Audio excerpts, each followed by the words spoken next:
They say a river is a story, a long, winding narrative that begins quietly and ends somewhere vast. The Mekong's story starts high on the Tibetan plateau, not with a roar, but a trickle of glacial melt. Here, in the thin, cold air, the world is stark and empty. The river is just a promise, gathering strength for the journey ahead. The Tibetans call it Zachu, the river of rocks, a silver thread carving through desolate landscapes.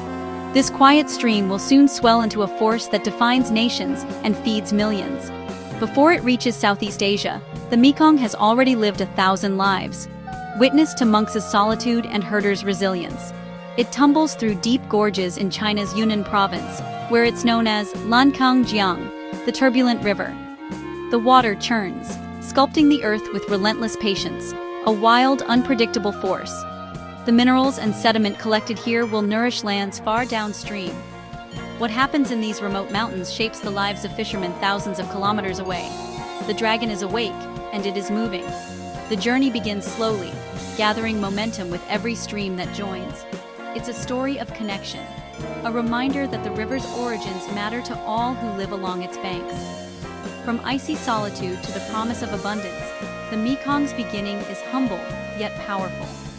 This is not just water, it's the start of everything for millions. The river's source is sacred, almost mythical, a place few will ever see, but all are touched by. And so, the legend flows onward. The Mekong doesn't care about borders. It flows where it will, connecting and dividing nations. It forms the border between Myanmar and Laos, a stretch of water flanked by dense jungle and remote hills, the Golden Triangle. For locals, the river is a highway, a source of food, and a constant presence. In Laos, the Mekong slows and widens, becoming the country's main artery. Life here unfolds at a gentler pace. Luang Prabang's temples and monks sit peacefully on its banks, while long-tail boats ferry people between villages. The river dictates the rhythm of daily life, from morning alms to sunset reflections. Continuing south, it marks the border between Laos and Thailand, nourishing rice paddies and providing a bounty of fish. Festivals, offerings, and stories of the mythical Naga are woven into riverside life. In Cambodia, the Mekong flows past Phnom Penh and meets the Tonle Sap, where the river's flood cycle creates one of the world's most productive fisheries. The river is Cambodia's lifeblood, a symbol of resilience and hope. It has witnessed empires and tragedies, and still, it flows on. The Mekong's path is a living thread, binding cultures and histories together. To understand the Mekong, see it through the eyes of those who live by its currents.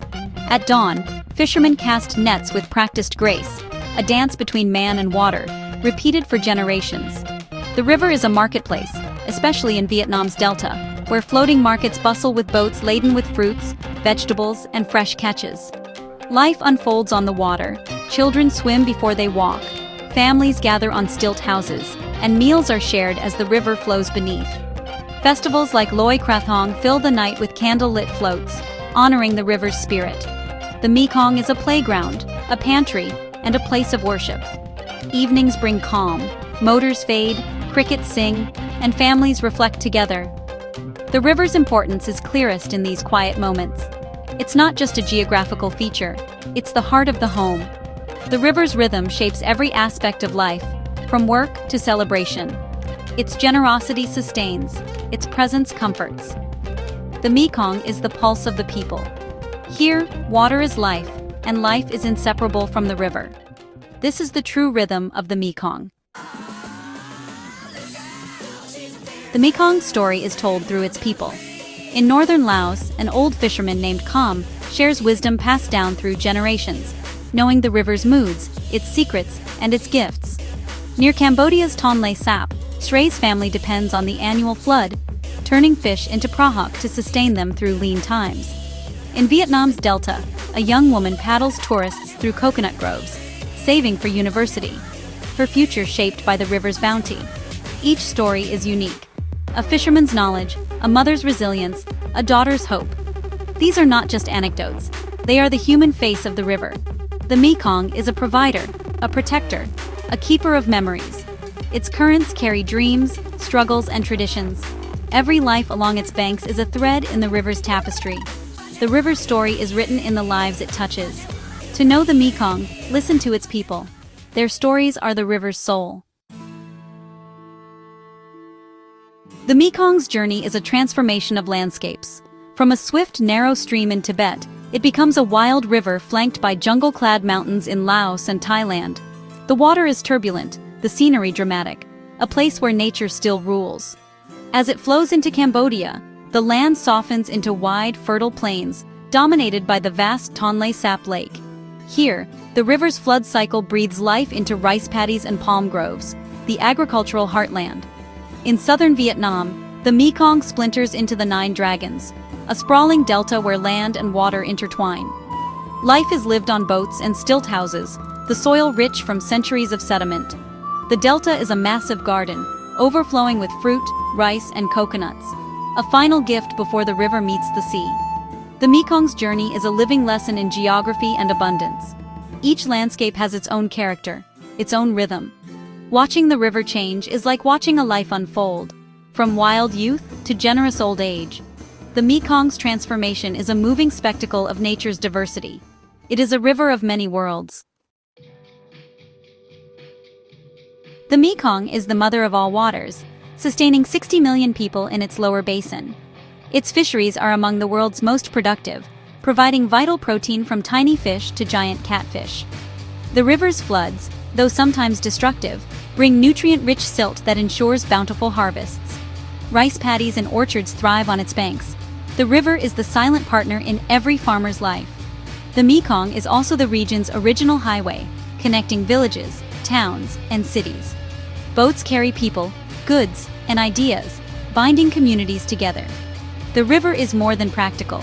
It's woven into myths, folklore, and spiritual beliefs. The Naga serpent god symbolizes its power and mystery. Temples and shrines line its banks, and the river inspires art, music, and poetry. The Mekong is part of the people's identity and soul. To lose the river would be to lose a part of themselves.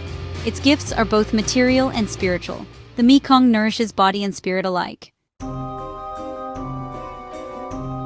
Every great story has a moment of vulnerability. The Mekong is no different. This mighty river faces an uncertain future. Altered flows, dwindling fish, and unpredictable floods. The delicate balance that sustained the region for centuries is under threat. What happens upstream ripples downstream.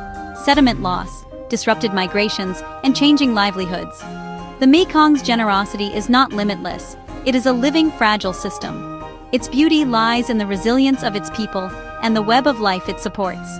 A simple meal of fish and rice, children's laughter, a fisherman's dawn, these are treasures at risk.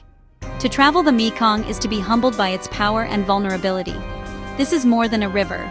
It's a civilization, a story still being written. We all have a role in the next chapter.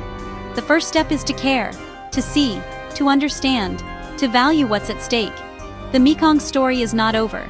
It's a long, winding tale, one worth saving. Listen to its voices, follow its journey, and help protect this mother of all waters. The journey continues.